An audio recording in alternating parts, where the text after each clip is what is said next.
देखिए, हम लोग पिछले क्लास में जो पढ़े थे, भारत के गवर्नर जनरल के बारे में हम लोग पढ़ चुके हैं। मैंने बताया था कि जो बंगाल के ही गवर्नर जनरल था वहीं आगे चलकर भारत का गवर्नर जनरल बनता है। किस अधिनियम के द्वारा? तो 1833 के एक अधिनियम के द्वारा बंगाल का जो गवर्नर था वही भारत का गवर्नर जनरल बना। देखिए, 1833 का जो अधिनियम आया तो उस समय भारत का जो था गवर्नर जनरल था लॉर्ड विलियम बेंटिंक, और उस समय इसे बंगाल का गवर्नर कहा जाता था। तो बंगाल का गवर्नर को क्या कहा गया 1833 के अधिनियम द्वारा? भारत का गवर्नर जनरल। तो आज से हम लोग चैप्टर पढ़ रहे हैं भारत के गवर्नर जनरल के बारे में। तो लॉर्ड विलियम बेंटिक जब आए 1828 ईस्वी में, इन्होंने किया कि पदभार ग्रहण किया, और इन्हीं के सेशन में 1833 ईस्वी में पहली बार एक चार्टर अधिनियम आया जिसे कहा गया 1833 के चार्टर अधिनियम।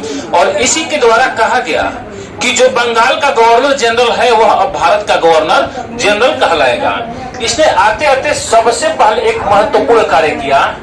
1829 ईस्वी में राजा राममोहन राय के सहयोग से इन्होंने सती प्रथा को समाप्त किया।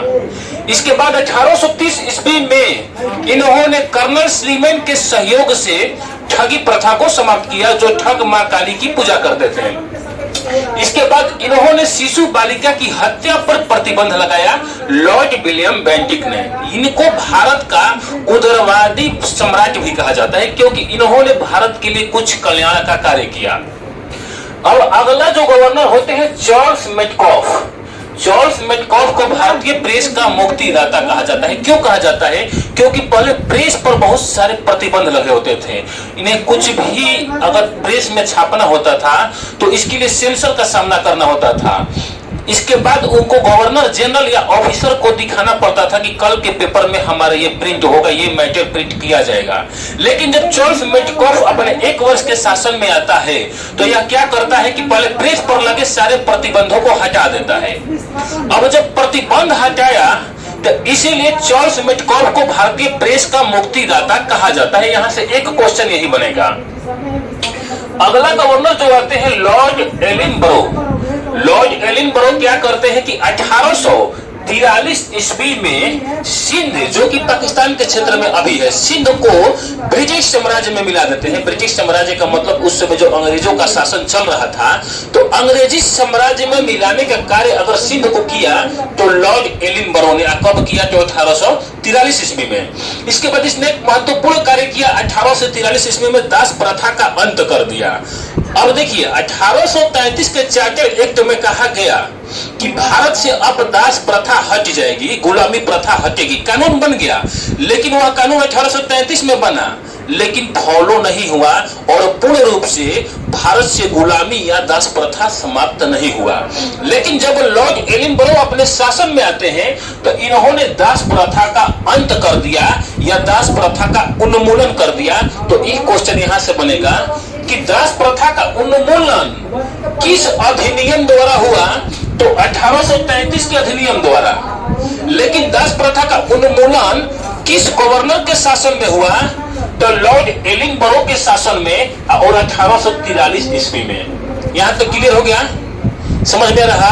कितना नहीं बुझा रहा? पूछ लीजिएगा बच्चिया। एक बाद अगला जो होते हैं गवर्नर, भारत के गवर्नर, तो लॉर्ड डलहौजी, जिनका शासन 1848 से 56 ईस्वी तक होता है और यह 8 वर्ष तक शासन करते हैं। 8 वर्ष के शासन में इनका सबसे अगर खतरनाक कोई कार्य देखा जाए तो व्यापकत्व सिद्धांत था, जिसे अंग्रेजी में कहा गया डॉक्ट्रिन ऑफ लैप्स, यानी कि हड़प नीति। इस हड़प नीति के तहत डलहौजी ने एक कानून बनाया और कहा कि जिस भारत के सम्राट या शासक के अपना बेटा नहीं है, अपना सगा बेटा नहीं है, बात समझ गए? तो जब ओकर बेटा नहीं है तो ओकर शासन को, उसके साम्राज्य को अंग्रेजी साम्राज्य में मिलाना पड़ेगा। यही नहीं, कोई राजा करता क्या था कि उसका अपना बेटा नहीं था तो दत्तक पुत्र लेता था। दत्तक पुत्र का मतलब गोद अपना लेता था किसी बेटे को अपना साम्राज्य संभालने के लिए। तो उस परिस्थिति में भी क्या होता था कि डॉक्ट्रिन ऑफ लेफ्ट यानी कि हड़प नीति या व्यापक नीति के तहत उसको अपना साम्राज्य अंग्रेजी साम्राज्य में विलय करना पड़ता था।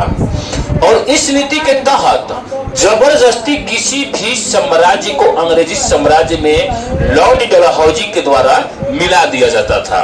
यहाँ पर क्या हुआ कि जब इसने हड़प नीति लागू किया तो इसने सबसे पहले 1848 में हड़प नीति लागू किया और 1848 ईस्वी में ही सबसे पहले सतारा को मिला लेता है ब्रिटिश साम्राज्य में। एक क्वेश्चन यहां से पूछता है कि डलहौजी ने हड़प नीति के तहत अंग्रेजी साम्राज्य में किसे मिलाया? सबसे पहले तो सतारा को। किसको मिलाया? सतारा को। तथा देखिए मिला लिया तथा 1856 ईस्वी में अपने राष्ट्र कार्यकाल में अवध को कुशासन का आरोप लगाकर अंग्रेजी साम्राज्य में मिला लेता है। 1848 में ये हड़प नीति लाता है या व्यापक सिद्धांत इसी को कहा गया या डॉक्ट्रिन ऑफ लेफ्ट। इस नीति के तहत कहा गया कि जेकरा राजा के पास अपना बेटा नहीं है ओकरा साम्राज्य जबरदस्ती मिलेगा अंग्रेजी साम्राज्य में, तथा जिसका कार्य जिस राजा का शासन बढ़िया नहीं रहा है ओकरो साम्राज्य का जबरदस्ती मिला लिया जाएगा। तो सबसे पहले 1848 में सतारा को मिला लिया गया अंग्रेजी साम्राज्य में तथा 1856 ईस्वी में लास्ट में अवध को कुशासन का आरोप लगाकर ब्रिटिश साम्राज्य में लॉर्ड डलहौजी को द्वारा मिला लिया जाता है। और व्यापक सिद्धांत के कारण ही 1857 की क्रांति होती है। सबसे पहले तत्कालिक कारण यह था, सबसे ज्यादा सभी राजाओं में द्वेष था। यहाँ तक कि 1853 ईस्वी में झांसी को भी मिला लेता है ब्रिटिश साम्राज्य में। बात समझ रहे? तो जौन राजा का साम्राज्य छिनाएगा वो तो ब्रिटिश शासन के खिलाफ जाएगा ना जी। तो अभी नहीं गया, 1857 ईस्वी में अपना खींच सब निकाल देता है। देखिए एक बाद लॉर्ड डलहौजी ने शिक्षा में सुधार के लिए 1854 ईस्वी में चार्ल्स ओड डिस्पैच लागू करता है। ध्यान रखिएगा, तो क्वेश्चन पूछता है कि ओड डिस्पैच किसके सिद्धांत में लागू हुआ? तो लागू हुआ किसके काल में? तो लॉर्ड डलहौजी के काल में। अच्छा, डलहौजी को ही भारतीय रेलवे का जनक कहा जाता है क्योंकि इसी के शासन ईस्वी में क्या हुआ कि 16 अप्रैल 1853 ईस्वी में बंबई से थाने के बीच में 34 किलोमीटर भारत की पहली ट्रेन चलाई गई। देखिए इसे भारत का रेलवे का जनक माना जाता है।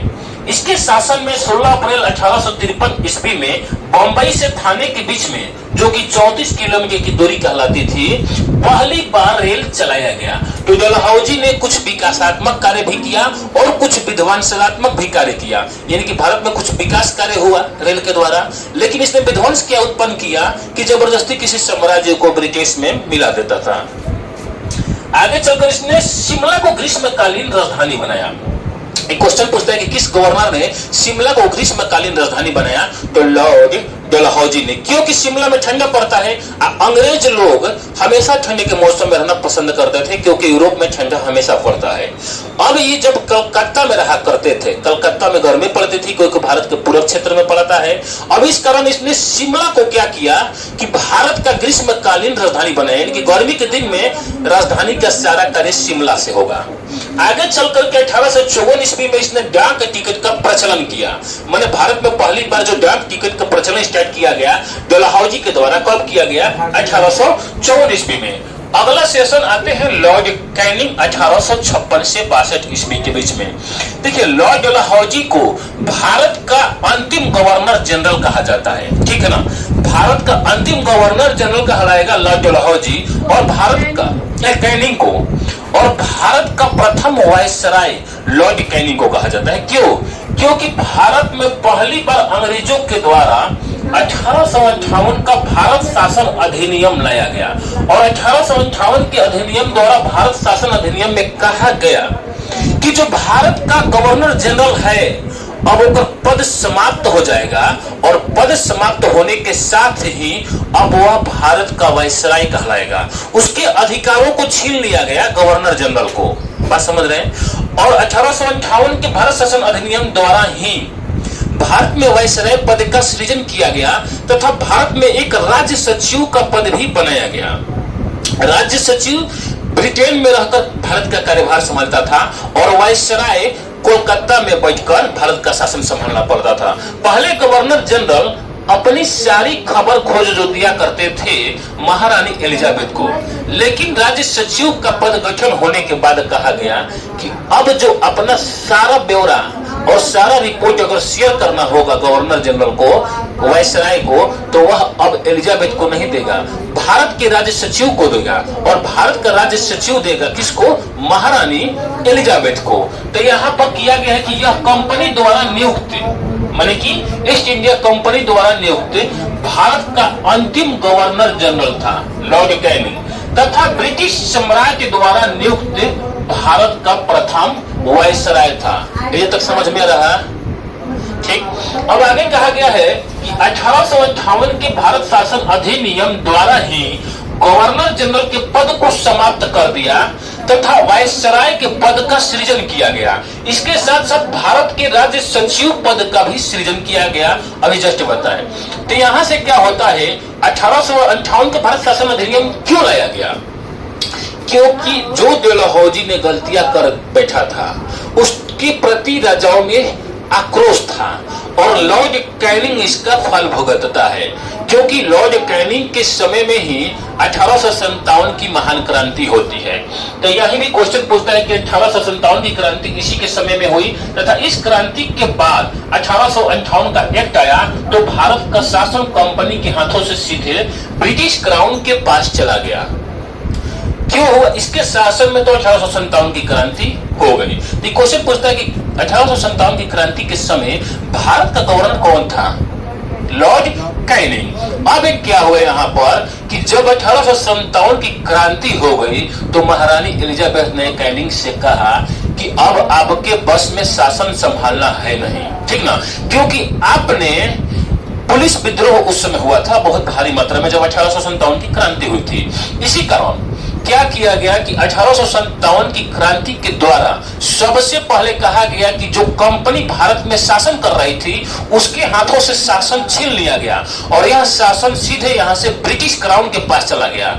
यानी कि महारानी एलिजाबेथ के हाथों में भारत का शासन चला गया 1858 के अधिनियम द्वारा।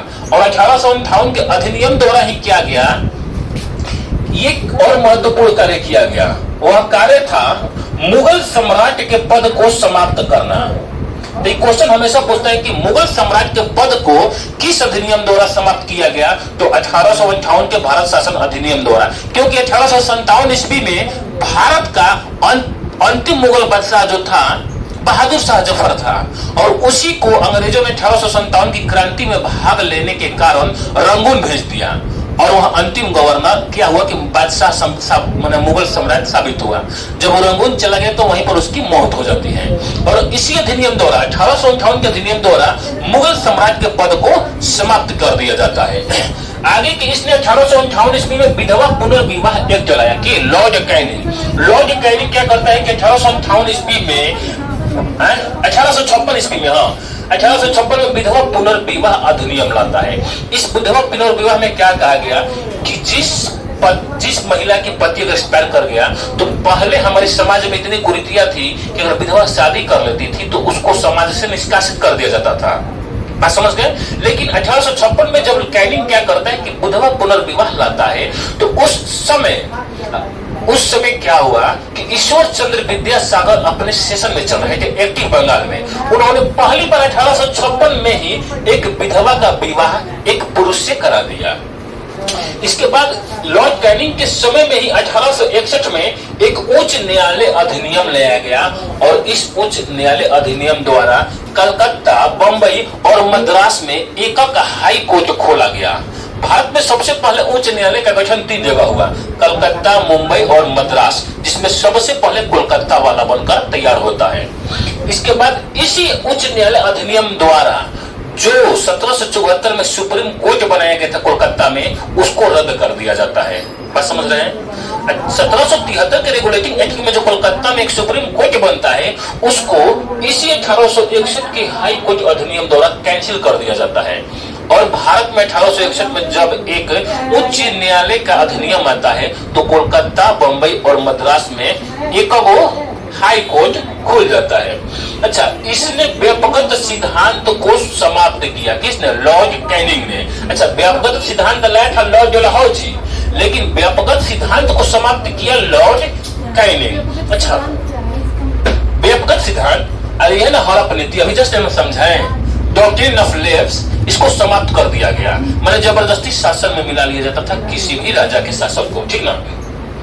1861 में लॉर्ड कैनिंग के समय में ही इंडियन काउंसिल एक्ट पारित हुआ तथा पोर्टफोलियो प्रणाली पद्धति लागू हुआ। ये कार्य भी लॉर्ड कैनिंग के समय में हुआ। यहां तक हम लोग भारत के गवर्नर जनरल पढ़े और 1858 में गवर्नर जनरल के पद अब वायसराय बन जाता है।